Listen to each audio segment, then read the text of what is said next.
good morning, Glue Troopers, and I think I left my Max's Models mug in the house. Oh well, we'll have to proceed without it. And good morning to you all. Today I'm here for one day and one day only. And I wrote a few notes, so you'll probably see me looking at these because obviously I haven't been gone for so long. We have lots to cover. So, for starters, the air racing. I will be back you guys know I just got off a 4-day trip. I got one day off today, tomorrow morning, back to work for 3 days. When I get back, we'll be picking up the air racing series. On this last trip, I took a book that was given to me by one of you wonderful people. That was Angels 3-6, Confessions of a Cold War Air Force Pilot who flew for ADC, the Air Defense Command. A lot of F-106 and F-102 stories and other stuff. Well, anyway, it's a great book written by a retired colonel, less than 200 pages. I actually read it the first day of the trip. Now, a lot of cool stuff in there, but the book is just a series of anecdotes. It's not like a big arc or anything, and it makes it very easy to read, fun to read. You can read it in little segments. When I was done with it, I actually read it the first day. I'm at my hotel in Raleigh-Durham.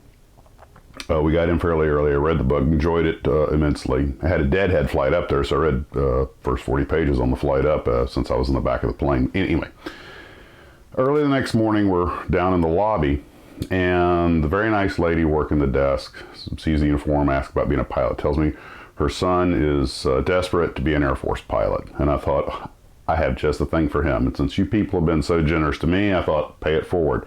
So I gifted her the book and said, look, have him read this. This kind of gives you the idea. And I know times have changed, but still, the general atmosphere of the military fighter community is still the military fighter community. This will be a fun read, but also kind of give him an eyeball of what he's possibly getting into. So I gifted that book to her. I hope you read it. I hope you enjoyed it. But that's just, you guys have been so gracious giving stuff to me that I thought I would, continue that and gift that book to a young man who I'm hoping builds model airplanes. I was kind of trying to go there. I thought, if that's the case, next time in Raleigh, maybe I could gift him a model, but we didn't get that far. The van showed up. But anyway, speaking of generous people and gifts, had a couple of boxes waiting on me when I got back, so let's see what we got. This is from Mr. Rains in Hawaii. Of course, these have been opened, but I have not looked to see what's in them. And he's in Hawaii, and it's Kona coffee. And thank goodness, because I'm down to my last couple of scoops of Timmy's. I look forward to this. The great coffee wars will now begin. Timmy's versus Kona. Thank you, Mr. Rains. I appreciate that. And I will probably be drinking some of that tomorrow morning before I go to work. The next one is from Mr. Zelensky up in New York. And this is a big thing, so let's see what this is. I'm trying not to damage anything. Do I see a chain in there? Okay. Oh, that's nice. Oh, there's a couple of things in here. I think that's just padding. Hey Max, a little gift from John, the Sanwa guy, and to Max's Models, enjoy. Oh wow, that is nice. It's a metal sign, complete with a chain to hang it on. Learn to fly. Curtiss Wright Flying Service. My dad actually had, and I think I had mentioned this in earlier shows, he and some of his friends back in the 50s found and rebuilt a Curtiss Robin. And it was one of the rare four-seaters that they only made about 12 of them. That very airplane, I believe, is in a museum in Charlotte, North Carolina, or near Charlotte, North Carolina. Not the museum at the Charlotte airport, another one like an hour north, I believe. Let's see. Bridgeport Airport, Stratford, Connecticut. That, I gotta find a nice place for that. That could go in the house. Which, by the way, displaying models in the house is something we're going to talk about in a minute. But let me refer back to minutes. Thank you, John. I appreciate that. That's beautiful. So when I get back, we'll talk about the air racing. Now, you guys probably already know this, but the air racing series, what I'm doing at the moment is I'm covering pilots and airplanes that were like pilots who, like we did with the Granville brothers, people who built their own planes. I'm working on the next few people we're going to cover are probably going to be Benny Howard and his wife, and who built the DGA aircraft, darn good airplanes, the Howards. And some of you guys have sent me some nice pictures of them that I couldn't find online. I appreciate that. We'll also be talking about Matty Laird and the aircraft he designed. We'll be talking about, of course, Roscoe Turner, who, well, Jimmy Waddell. And in fact, I kind of want to get to Jimmy Waddell, but I want to be able to finish the Waddell Williams model so I can make that part of the video. And there's a lot of work left to do on that. Those Williams kits are great, but my gosh, they even say on the box, this is not for the beginning modeler, and they're not kidding, because they are actually airframe specific. If you're building Roscoe Turner's plane, you not only need these pipes to go here and this set of landing gears to go there. If you're building Jimmy Waddell's airplane, you need this set of gears, and the canopy, this has to be arranged that way. So I know there are only 3 of them that were actively racing, but they've got all 3 of them thoroughly detailed.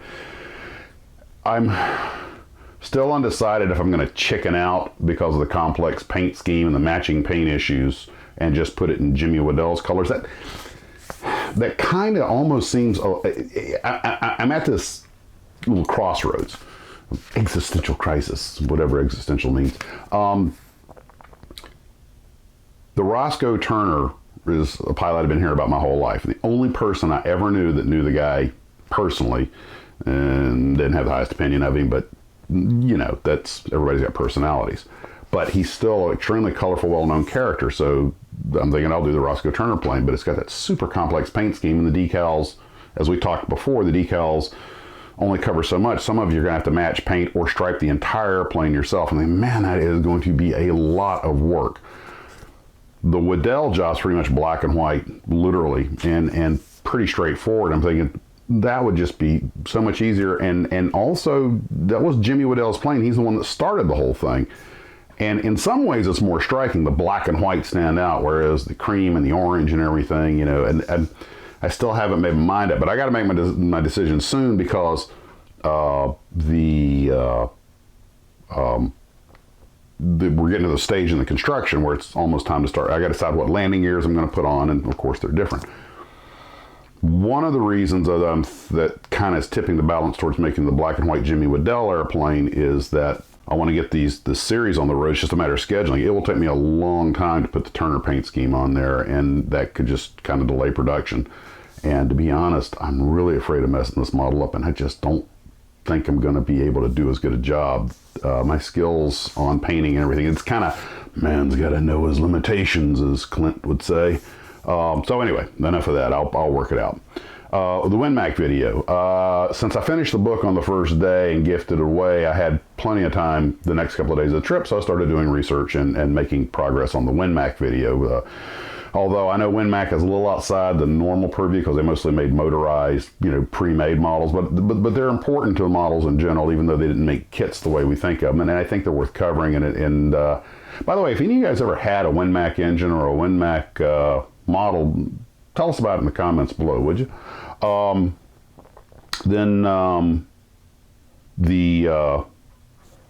The next book I'm taking with me on the road for this short trip is probably going to be Nuvolari, because I've been focusing so much on airplanes, all the books I've been reading with, you know, the Doolittle and the Air Races and Angels 3.6, and I'm thinking, okay, it's kind of time to shift gears, because I'm also working on kit and car, and I'm trying to figure out how exactly I want to do the diorama. And the Nuvolari book would kind of get my mind to you know, to keep my mind broad. Plus, I've heard so many great things about Tazio that I want to get the book. I know you guys often hear me talk about Mike Mashat's channel, and I'm gonna put some links below, assuming I don't forget when I process this to do it. He's working on a series about the old Revell S kits and everything, and Revell models. Another great video. My guess is if you're watching my channel, you're probably watching Mike's channel already. And by the way, I'm glad to see his channel has taken off. He's getting a lot of traction. That's great, because he puts out a fantastic channel. And the beauty of it is he was there. Unlike me, a lot of this is from my brother's experiences or going back, you know, from the historical archives, the historical documents. Little Galaxy Quest reference there. Anyway, is that, you know, Mike is giving firsthand accounts of this stuff, and he's got a fantastic collection of models. And it's he's a great presenter, very very casual. He's just fun to watch, and I've done a couple of Zoom videos with him that are back there on the channel somewhere. Maybe I'll link those, but extremely knowledgeable, great guy, and hopefully when this COVID thing is over, he and I and maybe Craig Kadera can get together, and that'll be great. So now Mr. Campbell sent me some questions, because we talked earlier about what to do with storing models, and he sent some ideas and stuff, and I thought this was just something I would share. And these are his ideas, and also some questions, so I'm going to both throw these out as possibilities about how to store your models if you're running out of space, as well as answering some questions about why I do or don't do things here. And the first one he says is, okay, models that you're not particularly anxious to put on display or maybe want to preserve or something, consider boxing them, which is actually something I did with all the Midway models for a long time. And there, of course, was some breakage, but they spent several years boxed up in a drawer down here. And I'd totally forgotten about them. When I stumbled across, like, oh, look what I've got. You know, it's kind of like excitement all over again. They still need to be patched up. I'm hanging on to them because although they're not great builds, because they're made for cameras and some of them will probably meet a fiery end, it still kept them for a long time till I wanted them later. So boxing models of storage is, if you don't have a place to put them, it is a way to stack them if you've got a place out of the way. Just remember, you want a place where they won't mildew. It's got to be climate controlled, or else, because a few of the models, when I came back, the decals, and they weren't old decals, when I put them on, they completely dried out and broken off. The other one he says is rotate your displays. Now, this is actually something I do. I only have 2 small shelves in the bedroom that you guys have seen many times, and the 2 glass cases in the house. Everything else is out here in the Tardis. And frequently what I'll do is when it comes time to dust the models off or something, because even a glass case, they'll get a little bit of dust on them, I will rearrange the case and rotate some of the models. But the deal is, anything that goes in the house has to pass the wife's critical eye. If I've done a slop job or something, or she just thinks it doesn't fit the motif, because she said, nope, you did a fine job on that model, but it doesn't fit the sci-fi or the aircraft motif, I have no idea what I'm going to do with the ships, but I'll find. That's one reason I bought this surplus glass case behind me, was that gave me a place to put a lot and protect them. And of course, hanging some of them up. In fact, I think I've got a few in there that I made wheels up that are on stands. I'm going to run another cable up here. In fact, I just figured out, I think I know where I'm going to put it, because over there it's in the way. So I think I'm going to run it diagonally and then hang some more models up. But they got to hang high, because I walked through the middle of this place and I've already bumped into the Marauder twice, because it hangs. I hung it a little bit below the others because of that big wingspan. So donate to museums. If that is actually something I've seen done at a lot of museums. If you have an air museum nearby, or even like a local community museum, if you've done a nice job, they might very well be willing to let you donate them there. Sometimes they'll even give you a tax write-off, give you a couple of dollars credit for each of them. I went to the museum at Fort Lauderdale Executive Airport, I think it's called the Wings Museum, and they had huge cases full of models, and a lot of them were in need of repair, and sadly some of the owners had passed, but at least their models were on display. But I saw a lot of parts that had fallen off, and I was like, do you guys have someone to fix this? And they didn't have a model builder at the time. And they're like, if you want to do it, we'll be happy to give you access to the case. And I would love to have done it, but I was just there on an overnight. But if I was down in the Miami area, sure, yeah, here, I'll bring my own glue. Because it's just kind of sad to see a beautifully built model with a piece that fell off. Look, I could fix that in 10 minutes. He also asked, could I extend the Tardis, how close to the fence line? I am actually required 3 feet from the fence line. In this county, the Tardis is as large as you can build a standalone structure without a permit, 12 by 12. Any bigger, you have to go get it permitted and everything, and adding extensions. Plus, the way this thing, it'd be easier just to buy. My wife and I actually talked about, what about buying a bigger one and put it in another place in the yard? But then you wind up with these sheds dominating the backyard, which my backyard is nothing to brag about, so we might do that at some point. But it would be easier just to build another shed than to add on to this one, and if for permitting reasons alone. Plus, where we're located, we're just too close to the fence. There's no place to go. Take them to work. What's a thought? I could take, because I work at the airport, it's nothing but pilots. I could go to work and just put them on the table and go free models, and I'm sure some of the throttle jockeys that I work with or flight attendants would be happy to just have one to go stick on their shelf. And I never considered that, and I actually may do that, especially with some of the kits I was talking about earlier that I didn't build. I have no emotional attachment to them. I kind of hang on to them in case, I kind of hang on to them just in case I want to blow something up later. No, in case I have a use for them. But the irony is that they're kits of models that I actually want to build. The Gladiator, the Henschel, they're all airplanes that I want to build, but since I didn't build this, although I did paint a few of them, I just don't feel right. It's not my creation. It shouldn't be in my collection. That's my opinion for Max. That is not stating that's the way it should be. I'm just saying that's the way I think of it. Anyway, there was schools. You can donate them to schools, some sort of educational thing, maybe even some kits that are unbuilt if you think you have a shop teacher or something like that. Would they even teach shop anymore? But maybe a history teacher. Hey guys, and of course the other thing, of course, is make them YouTube heroes, man. Get out the video camera, the firecrackers, and understand if you put some iron fillings and you have a slow-mo ability on your camera, you can make some really cool effects.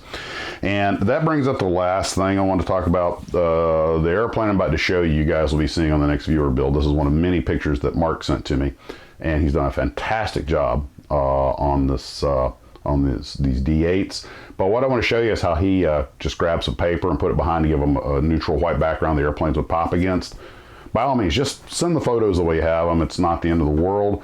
But what I would ask is that you, if you do have, if you got a blanket or a sheet or something, you can hang as a neutral background so that the model pops a little better. Makes it a little easier to see them. And also stand back a little bit from the model. Make sure we got the whole thing in the picture. Don't worry about the if there's something in the background, then I can always crop that out. But that's why it's nice if you can just hang a sheet. Not a big deal. Just if you happen to be that into photography. If you want to just snap a picture on the table with the cell phone, that's perfectly fine. Yeah, I'm lucky. I have that box in the house. I can stick most of the models in and take pictures and crop them down to fit and everything. And this is just purely if it's that important to you. I'm happy with it. Just send what pictures you have. Remember, this isn't a competition or anything like that. It's just, this is what what you folks who watch the channel are doing, whatever that may be. So I'm not trying to pressure you to take better photos or anything like that. It's just a real easy way to make the model where the viewer can see it better. That's all I'm talking about. So anyway, guys, that's pretty much it for tonight. And for today, this will be the only show today because I'm right back to work tomorrow morning. So, that's why I want to cover so many things, and hope everybody's doing well. It's rainy and gloomy here. Unfortunately, I will not have a chance to get any work done today because I haven't even had time to get a haircut yet,